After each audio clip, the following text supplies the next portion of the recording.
ये pregnancy healthy नहीं है कि ऐसा कुछ हो जाएगा। पहली बात तो हमारी कोई प्लानिंग थी ही नहीं। Hey guys, so welcome back to my YouTube channel. तो भाई कैसे हो आप सब? तो कैसी चल रही है आप सबकी लाइफ? तो भैया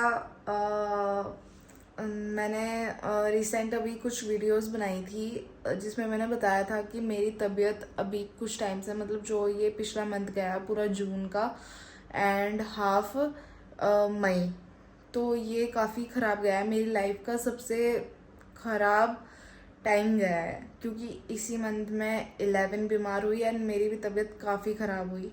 तो मैंने ये कहीं भी मतलब सोशल मीडिया पे या किसी भी प्लेटफॉर्म पे ये नहीं डाला कि क्या हुआ था मेरे साथ, क्या सिचुएशन थी, किस कारण बीमार हुई या क्या भी जो भी मेरे साथ चीज़ हुई।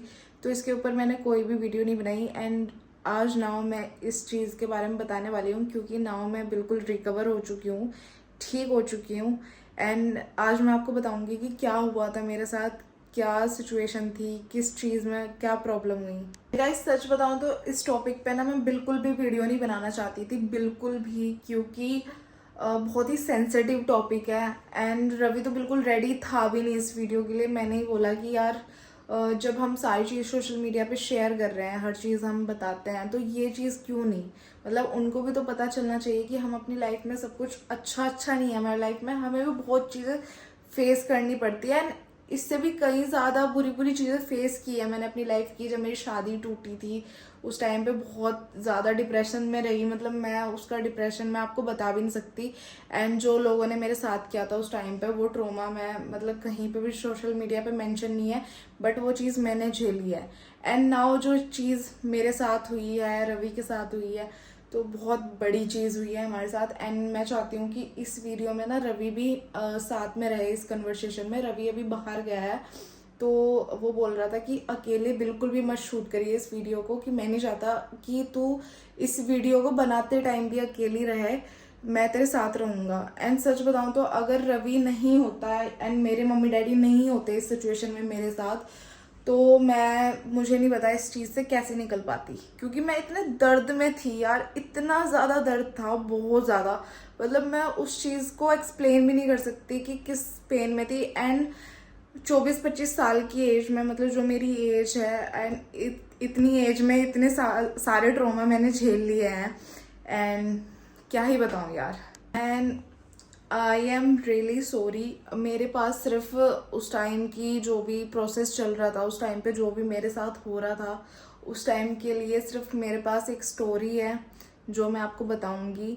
बाकी उस टाइम पे मैं कुछ भी नहीं दिखा पाई, क्योंकि आप उस टाइम की मेरी वीडियोस भी देखोगे ना, व्यूज़ एकदम से ऐसे ऐसे कम हो गए, सारी चीज़, मतलब मैं ठीक से कंटेंट नहीं बना पा रही थी, ठीक से शूट भी नहीं कर पा रही थी, लेकिन काम तो करना पड़ता है, जैसे कैसे मैं वीडियो डाल भी रही थी। लेकिन ये था कि बिल्कुल भी मन जैसे होता नहीं ना, किसी भी काम में मन नहीं लग रहा, कुछ भी नहीं हो पा रहा। और मेरे डैडी और मम्मी डैडी जब आए थे मेरे पास शुरू में जून के, जब मैंने स्टार्टिंग वाली वीडियो बनाई थी, वो व्लॉग बनाया था, उसके बाद से मैं कुछ शूट भी नहीं कर पाई थी। मैं उसके बाद पूरा 3 वीक तो बिल्कुल पूरा महीना मान लो मैं कुछ भी शूट नहीं कर पाई थी। बट फिर वो चले गए थे, 2-3 दिन बाद चले गए थे एंड दोबारा जब मेरी तबीयत इतनी ख़राब हो गई, दोबारा उन्हें आना पड़ा। जब फादर डे के आसपास वो आए थे तो बहुत ज़्यादा तबीयत मेरी ख़राब हो गई थी। रात को मैंने उनको शाम के टाइम फ़ोन किया कि मेरी तबीयत ज़्यादा ख़राब हो रही है, तो वो सुबह ही लगभग 6-7 बजे, 7-8 बजे के लगभग, 6 बजे चल के 7-8 बजे तक मेरे पास पहुंच चुके थे, क्योंकि मैं इतने ज़्यादा पेन में थी, मतलब मैं आपको बता नहीं सकती कितना ज़्यादा पेन था मुझे। तो नाउ हम धीरे धीरे वीडियो में आगे बढ़ेंगे, रवि जस्ट आने ही वाले होंगे एंड नाउ आज प्रॉपर वीडियो इसी चीज़ पे है कि क्या हुआ। एंड जो चीज़ मैंने मिस्टेक की है, पता नहीं मिस्टेक है या क्योंकि मुझे इस चीज़ की इतनी नॉलेज भी नहीं है, तो जो मेरे साथ हुआ मैं नहीं चाहती कि आगे आप सबके साथ हो या किसी के साथ ये चीज़ हो। मैं नहीं चाहती लाइफ में भगवान किसी के साथ भी ये चीज़ करे। तो चलो चलते हैं। Hey guys, so welcome back to my YouTube channel. तो भाई आज हम जिस टॉपिक पे बात करने वाले हैं वो टॉपिक बहुत सेंसिटिव है हमारे लिए, बहुत मतलब हमें सीख देने वाला है और बहुत हॉरेबल भी है हमारे लिए, ठीक है। मतलब ये हमने कभी सोचा नहीं था हमारे साथ होगा। वैसे तो कोई भी नहीं सोचता है ऐसा टाइम भी मतलब साथ होने का कि भाई हमारे साथ कुछ ऐसा हो जाएगा, और बैक टू बैक इतने इंसिडेंट हो जाएंगे हमारे साथ। तो हमारे लिए तो बहुत सेंसिटिव है ये वीडियो बनाना। और इससे बड़ा सेंसिटिव ये चीज़ है कि इस टॉपिक के ऊपर मतलब लगभग मुझे नहीं लगता कोई इतनी बात करता है, लेकिन आज हम बात करने वाले हैं जो हमारे साथ हुआ है। क्योंकि तो हम आप लोगों के साथ ये चीज़ शेयर कर रहे हैं क्योंकि आप लोग हमारी सब बढ़िया बढ़िया साइड देखते हो, आप सारी चीज़ें देखते हो कि यार इनकी लाइफ में इतना है, सब कुछ अच्छा चल रहा है, सारी चीज़ें अच्छी चल रही है। लेकिन ऐसा कुछ नहीं है कि सब चीज़ पैरेलल चलती है, कुछ अच्छा होता है तो कुछ ख़राब भी होता है। तो हम सोचते हैं कि आप हमारी ऑडियंस हो तो हम आपको फैमिली मानते हैं। जैसे आप हमको फैमिली मानते हो ना, तो ऐसे हम ही आपको फैमिली मानते हैं। तो हम आपको सारी चीज़ें शेयर करना चाहते हैं, मतलब आपको भी कनेक्शन ऐसा ही हो जैसा हम दोनों का भाई एंड बॉन्ड मैं है। ना ये वीडियो ना रवि के बिना बिल्कुल भी नहीं बनाना चाहती थी, बिल्कुल भी। एंड ये भी नहीं चाहते थे कि पहले तो ये चाहते ही नहीं थे कि इस टॉपिक के ऊपर वीडियो बने। तो मैं बताती हूँ कि अभी क्या हुआ। तो रिसेंट मेरा अभी अभी मिसकैरेज हुआ है। तो भाई बहुत ही हॉरेबल टाइम था हमारे लिए, बहुत ज़्यादा। एंड मैंने सोचा नहीं था कि ऐसा कुछ हो जाएगा। पहली बात तो हमारी कोई प्लानिंग थी ही नहीं बेबी की, कि हमारा बेबी प्लान का कुछ था कि हम अब बेबी करना चाहते हैं। क्योंकि हमें था कि 1-2 साल का हम टाइम लेंगे, जब थोड़ा सेटल हो जाएंगे तब करेंगे। लेकिन क्या होता है भाई, जो भगवान को मंजूर होता है, मगर चलो ठीक है भाई, सारी चीज़ें हमने एक्सेप्ट कर ली और हमने माइंड सेट भी बना लिया उसी चीज़ को लेके। हाँ चलो अब ठीक है, भगवान को यही चीज़ें मंजूर है अभी से इसी एज में, तो हम उसी चीज़ को लेके आगे बढ़ेंगे, ठीक है। हुआ ये था कि 11 जब बीमार हुई तो उस टाइम पे मेरा पीरियड्स का टाइम था। एंड मुझे क्रैम्प्स भी हो रहे थे पीरियड्स के। तो उसी टाइम मेरी पीरियड्स की डेट भी थी। तो मैं क्या, हो जाएंगे पीरियड्स। और तभी क्या हुआ, 11 बीमार होगी। एंड मतलब जैसे होता है ना, स्ट्रेस के कारण मेरे दिमाग से निकल गया कि भाई पीरियड्स की भी डेट थी। तो भाई 5-6 दिन हमारे इसी में चले गए इसकी बीमारी में। इसको पार्वो और टिक फीवर साथ में हो गया था। तो उस टाइम पे इतनी ज़्यादा टेंशन में थी, मुझे लग भी नहीं रहा था कि 11 बज जाएगी या कुछ भी। मतलब बहुत ही बेकार टाइम था क्योंकि 2 चीज़ इसको एक साथ हो गई थी। लेकिन क्या है, फिर ये 4-5 दिन बाद इसने रिकवर करना स्टार्ट किया, मतलब ठीक हुई ये।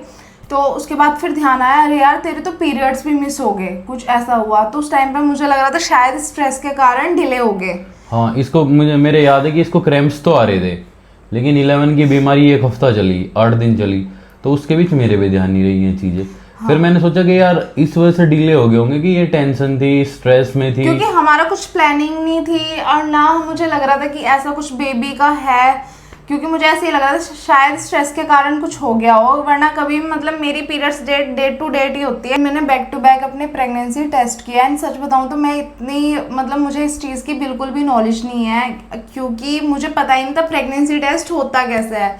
तो वो ऐसे होता है, जब आप मॉर्निंग में खाली पेट होते हो तो उसके यूरिन से होता है सुबह सुबह। बट मैं किसी भी टाइम कर ले रही थी, तो उसमें कुछ पता नहीं चल रहा था मुझे।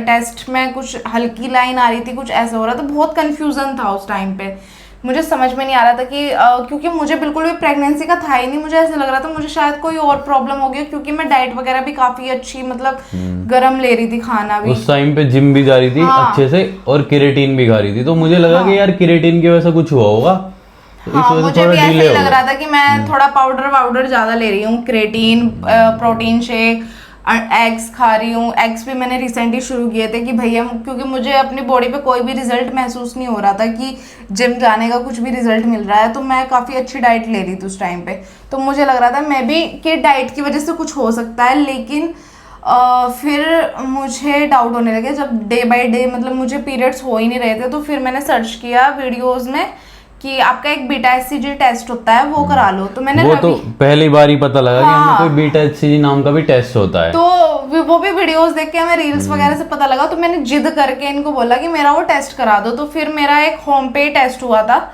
घर पे टेस्ट वाला आया था। तो वो सैंपल लेके गया। तो शाम तक जब उसकी रिपोर्ट आई तो उसमें जो क्या है, हार्मोन्स लेवल जो बीटा एचसीजी टेस्ट में जो लेवल होता है वो मेरा हाई आया। हाँ, मतलब मेरा टेस्ट उसमें क्लियर हो गया पॉजिटिव। तो उसमें मेरे कुछ 849 कुछ ऐसे 46 कुछ थे। 846 हाँ, तो फिर इसमें टेस्ट पॉजिटिव आ गया। तो मैं शुरू में काफ़ी डिप्रेस हो गई थी, यार अभी तो कुछ प्लानिंग भी नहीं है, अभी तो हम ही खुद बच्चे हैं, इनको भी संभालना है, 11 को भी संभालना है, ऐसे कैसे यार, मतलब बेबी का कुछ प्लानिंग भी नहीं थी, मतलब वो टेस्ट भी हमें ऐसे लग रहा था, ये तो मानने को तैयार नहीं थे कि भाई मतलब मुझे तो ऐसे लग रहा था कि भाई ये टेस्ट कराया है, ये तो बस ऐसे ही फर्जी होता है, इसमें कुछ ऐसा क्लियर नहीं आ पाता, फिर ये टेस्ट मतलब सही नहीं है, वो पॉजिटिव आने के बाद भी I am not sure about it. ये हमने टेस्ट कराया था 27 मई को ये टेस्ट कराया था। फिर उसके बाद फिर मेरे पास काफ़ी वीडियोस आने लगे, प्रेगनेंसी से रिलेटेड आने लगी, तो उसमें काफ़ी बोल रहे थे कि फॉलिक एसिड वगैरह स्टार्ट, मुझे फॉलिक एसिड का भी नहीं पता था ये चीज़ खानी होती है।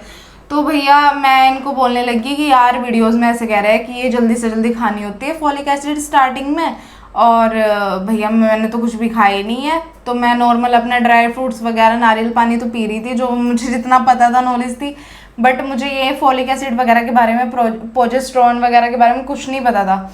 तो फिर मैंने बोला कि एक बार डॉक्टर के जाके कंसल्ट कर ले रहे हैं। तो भैया जब हम डॉक्टर के गए, हम लगभग 2 तारीख के लगभग गए थे, जून को, 2 जून के 2 जून नहीं, उस टाइम तो टेस्ट हुआ था हमारा, तो हम 2 जून के आसपास गए।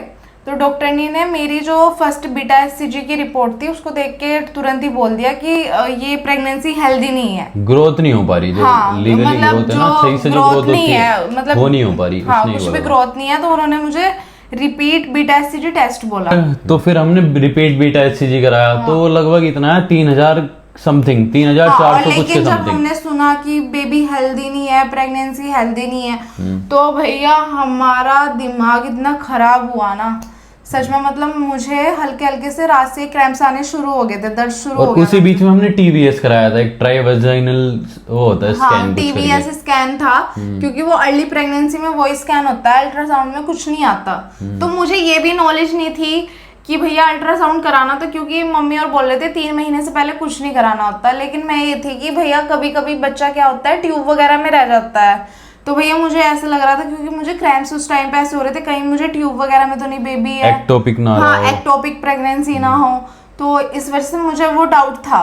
तो भैया हम चले गए डॉक्टर के यहाँ, तो तभी से मुझे क्रैम्प्स शुरू हो गए, क्योंकि उसने शुरू में ही हल्का फुल्का मुझे ऐसे अल्ट्रासाउंड करने की कोशिश की थी, मतलब अल्ट्रासाउंड शुरू में ही नॉर्मल, तो कुछ ऐसा हुआ, मतलब क्या था, एक्टोपिक ना रही हो, तो मतलब भाई बहुत कंफ्यूजन था हमारे बीच में, एंड रात को पूरा स्ट्रेसफुल रहा। तो जो हमारी सुबह को ही बीटा एचसीजी रिपोर्ट आ गई, तो उसमें मेरे हार्मोन्स लेवल बढ़े हुए आए, क्योंकि डॉक्टर बोलते हैं अगर ये ऑटोमेटिकली कम होगी तो कुछ भी कराने की जरूरत नहीं है, एंड अगर ज्यादा हुए तो फिर देखना पड़ेगा कि क्या है क्या नहीं है। लेकिन क्या है कि बीटा एचसीजी का जो लेवल है ना, उतना नहीं बढ़ा था जितना एक्सपेक्टेशंस से बढ़ना चाहिए था, तो डॉक्टर्स कहते हैं ठीक आया था, 3000 कुछ आया था, वो और एक्स्ट्रा आना चाहिए था, तो उन्होंने शुरू में ही देख लिया था, शुरू में। बट ये उन्होंने बोला कि भैया, फिर उन्होंने टीवीएस किया, तो टीवीएस से बच्चे यूट्रस में ही पाया, तो उसमें उन्हें दिख गया था, मैं रिपोर्ट दिखा दूंगी उस टाइम पे, मेरी जो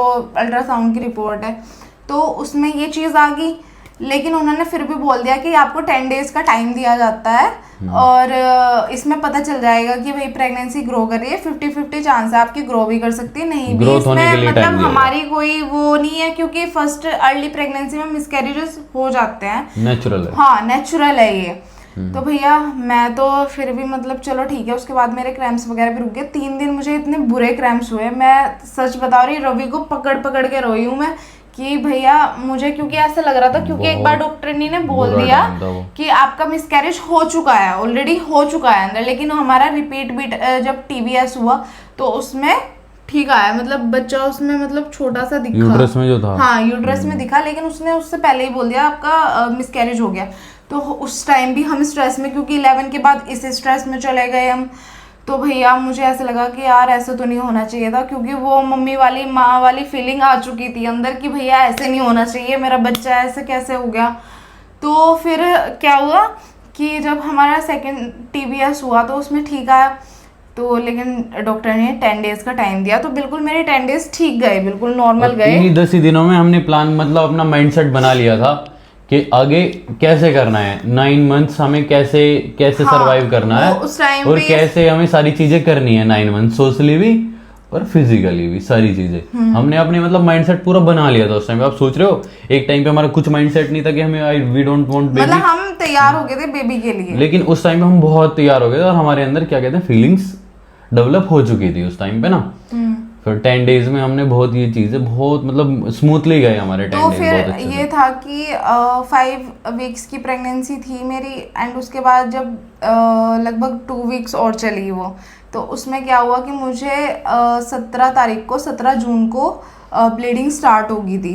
जब मुझे ब्लीडिंग स्टार्ट हुई ना, मैं इतना ज़्यादा डर गई थी, बहुत ज़्यादा, क्योंकि मैंने इनको तुरंत फ़ोन किया कि रवि जल्दी आ जाओ, ये भी काम पे जा रखे थे कि जल्दी आ जाओ, मुझे बहुत ज़्यादा ब्लीडिंग हो रही है, हाँ ब्लीडिंग हो रही है, जल्दी आ जाओ प्लीज़, जल्दी आ जाओ। एंड सिचुएशन इतनी ख़राब हो चुकी थी मेरी, मुझे पेन भी, मतलब उस टाइम पे इतना पेन नहीं हो रहा था मुझे। जब ब्लीडिंग स्टार्ट हुई तो मैं इतना ज़्यादा सर्च कर रही हूँ, ChatGPT से पूछ रही हूँ कि मुझे ब्लीडिंग हो रही है, ये हो रहा है, वो हो रहा है, तो वो बोल रहे हैं कि शायद मतलब कभी कभी हो जाती है हल्की इम्प्लांटेशन के लिए है ना, डॉक्टर ने बताया। लेकिन इम्प्लांटेशन ये है कि आपका 6 से 12 दिन में हो जाता है इम्प्लांटेशन।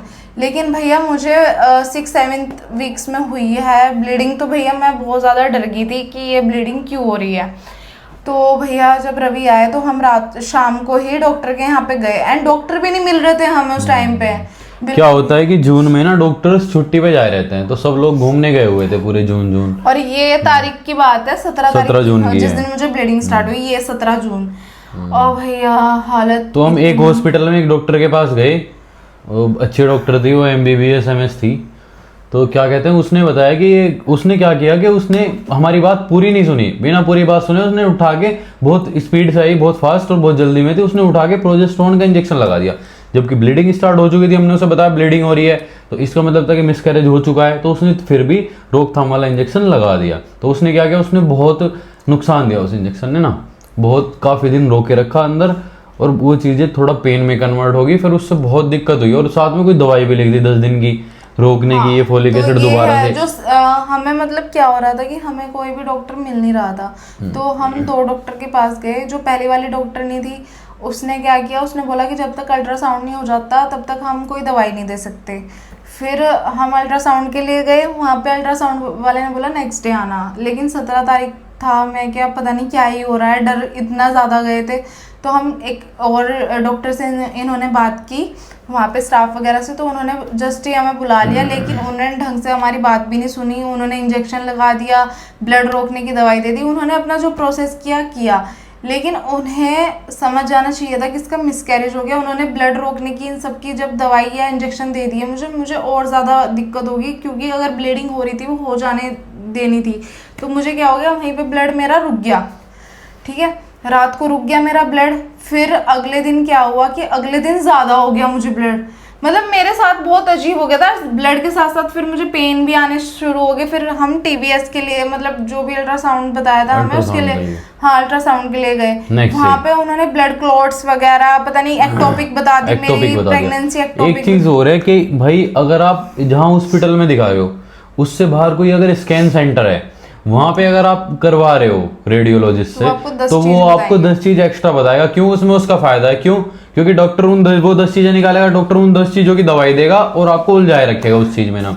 तो मैं आपको बताऊं, अगर कोई भी हॉस्पिटल से बाहर कोई भी स्कैन सेंटर है तो वहां बिल्कुल बचो, मतलब ठीक है ना, वहां स्कैन करवाने से, अल्ट्रासाउंड करवाने से बिल्कुल बचो, क्योंकि वो आपको 10 चीजें एक्स्ट्रा बताएंगे। उन्होंने क्या बताया, जबकि था कुछ नहीं, हो चुका था सारी चीजें, उन्होंने बताया कि मतलब मेरा हो चुका था, उन्होंने क्लियर उन्होंने बताया कि मिसकैरेज हो गया। उन्होंने बताया एक्टोपिक है और हेमरेज है और ब्लड क्लॉट हो रहा है, ये 3-4 चीजें बताई। और रिपीट मेटास्टेज बता दिया, उसको भी ऑलरेडी हमारा उन्होंने रिपोर्ट देने में सुबह से शाम कर दी, कि जो हम डॉक्टर को आगे दिखाते अपनी रिपोर्ट, उसमें भी उन्होंने शाम लगा दी। और 4 चीजें बता दी उन्होंने मेरी रिपोर्ट में, कि एक्टोपिक भी है, ब्लड क्लॉट्स भी है यूट्रस में, यूट्रस खाली है आपकी, ये सब पता नहीं 4-5 चीजें बता दी उन्होंने। चलो भैया कोई नहीं, ठीक है, हम डर गए बहुत ज़्यादा। और जब ये चीज़ें हो रही थी, मैंने अपने घर वालों को फ़ोन किया, मेरे घर वाले नेक्स्ट सुबह ही आगे भाग के, क्योंकि मुझे दर्द इतना ज़्यादा हो रहा था, बहुत ज़्यादा। और नेक्स्ट हम अपने पुराने डॉक्टर के पास गए थे, जिसने शुरू में मेरा TBS वगैरह किया था, जिसने बोला था कि बच्चा हेल्दी नहीं है। क्योंकि हम उन डॉक्टर के साथ हमारी कुछ बहस हो गई थी, क्योंकि उन्होंने शुरू में सारी नेगेटिव चीज़ें बोली हमें। तो हमारा ये था कि जब भैया बच्चा यूट्रस में है तो भैया आप बच्चा है, यूट्रस में है, सारी चीज़ है, आप ऐसे कैसे बोल सकते हो कि बच्चा हेल्दी नहीं है? ये सब, इस बात पे हमारी कुछ बहस हो गई थी। लेकिन जब एक्टोपिक प्रेगनेंसी बताई तो हम उनके पास पूछने गए थे कि भाई तुम पहले उसमें जब तुमने टीबीएस किया मेरा, तो उसमें कैसे बोल दिया तुमने कि यूट्रस में है? तो हम इस चीज़ के लिए, लेकिन उन्होंने बोला लेकिन ये नॉलेज हमें बाद में हुई कि भाई जब तक बच्चा 3 मंथ से ज्यादा नहीं हो जाता उससे पहले कोई भी डॉक्टर बिल्कुल एग्जैक्ट चीजें नहीं बता सकता। हाँ। सब लोग गैस वर्क ही करते हैं, तो वो डॉक्टर अपने गैस वर्क पे चल रही थी, वो अपनी तरफ से बिल्कुल सही थी, लेकिन हम इस चीज को लेके कंफ्यूज थे। हमें इतनी नॉलेज नहीं थी, मतलब हमारा कुछ प्लान भी नहीं था बेबी को लेके। लेकिन जब बेबी रहा तो हमने उसको रखने का प्लान किया, पूरा प्लान बना लिया। अबॉर्शन वगैरह के इन सब चीजों के बिल्कुल खिलाफ हूँ। एंड ये भी हमने तो पूरा प्लान बना लिया था कि हमारे 9 मंथ्स कैसे जाने वाले हैं, सारी चीजें कैसे रहने वाली हैं, ये सारी चीजें हमने अपना माइंडसेट, एक माइंडसेट ये था कि भाई नहीं चाहिए, लेकिन एक माइंडसेट ये बन गया था कि भाई हमें चाहिए तो चाहिए, ये चीजें माइंडसेट बन गई थी और हमने पूरा प्लान बना लिया था उस चीज को लेके। एंड सच बताऊं तो मतलब ये चीजें जब हमारे साथ हो रही थी, मतलब हमें ही पता है रवि के ऊपर और मेरे ऊपर क्या बीत रही थी, क्योंकि अभी 3-4 दिन पहले ही मैं रिकवर हुई हूँ, क्योंकि ज़्यादा दिन नहीं हुए। ये 17 तारीख है, आज 30 जून हो गई है जिस दिन हम वीडियो स्टार्ट कर रहे हैं। अभी 7-8 डेज तक मुझे ब्लीडिंग रही। एंड मैं बता रही, ब्लीडिंग के टाइम पे मुझे इतना क्रैम्प्स आता था और रात को मुझे दर्द शुरू हो जाता था। रात को जिस टाइम कोई डॉक्टर भी नहीं मिलता, एंड जब रात को दर्द होता था मैं रवि को उठाती थी और मैं बैठे बैठे ऐसे, मैं कह रवि दर्द हो रहा, इतनी बुरी हालत मेरी। एंड बस मैं क्या ही बताऊँ, बहुत ही बुरा टाइम हमने फेस कर लिया, क्योंकि पहले रवि बीमार हो गए, इनको पेट में इन्फेक्शन हो गया, बहुत ही बुरा दर्द होता था इनके पेट में। फिर 11 बीमार होगी, 11 के टाइम पे इतना स्ट्रेस लिया, फिर उसके बाद मेरा प्रेगनेंसी का, फिर उसके बाद हम प्रेगनेंसी के लिए रेडी हुए, फिर मेरा मिसकैरेज हो गया। एंड अब ये चीज़ें चलते बहुत ही मतलब बुरी सिचुएशन बन गई। लेकिन आपके साथ शेयर करना ज़रूरी था, शायद आपको हमारी जानकारी से कुछ हेल्प मिल जाए। एंड मैं सच बताऊं, अगर आप बेबी चाहते हो तो प्लानिंग से ही करो, क्योंकि आपको डॉक्टर सजेस्ट करेंगे कुछ भी ट्रीटमेंट लेना हो शुरू में, या आपको फॉलिक एसिड, प्रोजेस्टेरोन की दवाई देंगे, हेल्दी एग बनने के लिए क्या चीजें लेनी चाहिए कि आपकी प्रेगनेंसी हेल्दी हो, ऐसे मिसकैरेजेस के चांसेस कम हो। क्योंकि मैं उस टाइम पे बहुत गर्म भी खा रही थी चीजें, एक्सरसाइज भी बहुत ज्यादा कर रही थी, क्योंकि इसमें बहुत बोलते हैं सीढ़ियाँ नहीं चढ़नी होती, वजन नहीं उठाना होता, ये सारी चीजें। एंड मैं मानने को तैयार थी, क्योंकि लड़कियां जिम करती हैं और मैं भी जिम करती हूँ। मैं आपको ऐसे हेल्दी लग रही होंगी, बट मैं फिजिकली बहुत ज़्यादा एक्टिव हूँ, मैं बहुत एक्सरसाइज वगैरह ये सब चीज़ें करती हूँ। तो मुझे लग रहा था कि मेरे साथ ही प्रॉब्लम नहीं हो सकती, लेकिन ये चीज़ें किसी के भी साथ हो सकती है। एंड डॉक्टर भी इसका बता नहीं सकते कि ये प्रॉब्लम क्यों हुई। तो मेरा मानना यह है कि प्रॉपर अपने डॉक्टर से पहले सजेस्ट करो, मतलब बात करो कि जाके हम प्रेगनेंसी प्लान कर रहे हैं, उसके बाद ही करो, क्योंकि ये नॉलेज अब हमारे साथ हुई है, उसके बाद हमें पता चला है कि ये चीज़ें होती हैं। जब हमारे साथ ये चीज़ें हो रही थी ना, मैं सच बताऊं तो रवि ही मेरे साथ था उस टाइम पे। एंड रवि ने इतना साथ दिया ना मेरा, मैं सच बता रही हूँ, मतलब इससे बेस्ट पार्टनर मेरी लाइफ में नहीं है कोई, क्योंकि इतने सारे ट्रॉमा मैंने झेल लिए हैं शुरू से 2-3 साल के अंदर, और रवि मेरे साथ है तो मेरे लिए सबसे मतलब स्पेशल चीज़ है ये, बहुत ज़्यादा। और यार इतना साथ कोई नहीं दे सकता आपका, अगर आपका पार्टनर आपका इतना साथ दे रहा है तो कभी भी उसका साथ छोड़ना नहीं चाहिए। मैं कहूँगी कि मैं ऐसी न्यूज़ देखती हूँ कि कोई लड़की अपने पति को धक्का दे देती है पहाड़ से, कोई कुछ पता नहीं, ऐसी न्यूज़। मैं ये सोच रही हूँ कि यार आपको कैसे प्यार नहीं हो सकता? अगर आपको कोई इतना प्यार कर रहा है, सारी चीज़ कर रहा है, तो आपको किसी से इतना प्यार क्यों नहीं हो सकता? एंड यार अपना बच्चा खोना और प्यार का साथ होना, मतलब ये है कि इस चीज़ से निकला जा सकता है, दुख से। मतलब मुझे नहीं लगता था कि मैं इस ट्रॉमा से निकल पाऊंगी, क्योंकि जो मेरी अभी कुछ टाइम पहले हालत हो रही थी, आप देख सकते हो कि मैं ठीक से वीडियो भी नहीं शूट कर पा रही हूँ। लोग कमेंट में गाली देते हैं कि आप कंटेंट नहीं बना रहे हो, ये नहीं कर रहे हो, वो नहीं कर रहे हो। यार आपको क्या पता लाइफ में क्या हो रहा है, क्या नहीं हो रहा है ना। तो यही चीज़ मैंने शेयर किया कि हमारी लाइफ में भी कुछ सब कुछ हैप्पी नहीं हो सकता, बहुत कुछ पीछे चल रहा होता है। तो हाँ, बहुत बुरी चीज़ें भी हैं। और आप लोग तो 1 सेकंड में कह देते हो कि आप कैसी वीडियो बनाते हो, आप क्या करते हो। भाई यार आप 2 दिन बना के तो देखो कितनी मेहनत लगती है। आपके तो बस ये लिखने का चीज़ है, ठीक है, कुछ भी लिख दे तो किसी के लिए क्रिटिसाइज कर देते हो। भाई क्रिटिक्स हो गया आप, बताओ, आपने क्रिटिक्स की डिग्री ले रखी है। अरे छोड़, बस ये है कि हमारी ये नॉलेज आपके काम आए, क्योंकि ये चीज़ें जो हमारे साथ हुआ हम नहीं चाहते कि आपके साथ हो, कि आपको थोड़ी बहुत नॉलेज मिले। आई होप कि आपको कुछ भी हेल्प मिले इस चीज़ से, किसी की भी लाइफ में कुछ बुरा होने से बचे, यही हम चाहते हैं। सो यही था हमारा वीडियो बनाने का इस टॉपिक के, वरना हम बनाना भी नहीं चाहते थे इस टॉपिक के ऊपर वीडियो, क्योंकि रवि तो बिल्कुल खिलाफ था इस चीज़ के कि हम ये चीज़ शेयर नहीं कि करेंगे, नेगेटिविटी ना दे अपनी तरफ से। लेकिन ये भी क्या कहते हैं, एक चीज का क्या ये कहते लाइफ हैं, में स्ट्रॉन्ग जजमेंट नहीं बनाते होगा। हैं, रिलेशनशिप को स्ट्रॉन्ग बनाती है चीज़ें ना। लेकिन ये भी क्या कहते हैं, एक जो जजमेंट नहीं होगा कि ये चीज़ें बिल्कुल सही नहीं रहेंगी कि हम आपको अपनी अच्छी अच्छी चीज़ दिखाएं। भाई हमारी लाइफ में जो गलत हो रहा है या जो ट्रॉमेटिक हो रहा है वो भी आपको दिखाएं, क्योंकि आप फैमिली हो यार, इतने लोगों की फैमिली। तो गाइस इस वीडियो को बनाने का मेन रीज़न क्या था? मेन रीज़न ये था कि आप लोग ना इस टॉपिक पे बात करने से डरते हो। जैसे गाँव में लोग ये सारी चीज़ें बताने से, बोलने से डरते हो। भाई नहीं डरना चाहिए। इन चीज़ों पे सब लोग खुल के आ रहे हैं यार, खुल के बात करो।